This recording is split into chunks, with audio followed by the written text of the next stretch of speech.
Let's start by adjusting the shot volume. Grind, dose, tamp, and trim your portafilter. And then press the menu button to enter the main menu. Use the grind amount dial to navigate through the menu to the 1 cup custom icon or the 2 cup custom icon. To select, press the dial.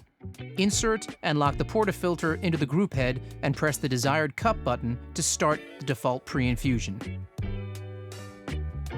To customize the pre-infusion, press and hold the same cup button for the desired pre-infusion time.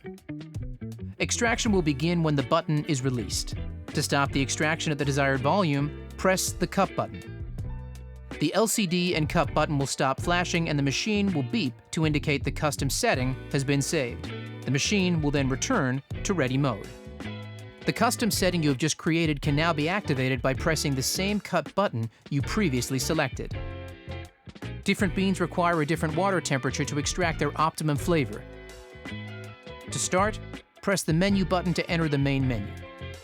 You can use the grind amount dial to navigate through the menu shot temp. Press to the dial to select.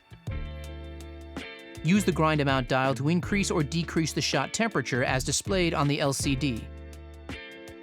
Press the dial to confirm the desired temperature. Once confirmed, the machine will return to ready mode. As a general guide, if the espresso is tasting sour, increase the temperature, or if the espresso is tasting ashy, lower the temperature.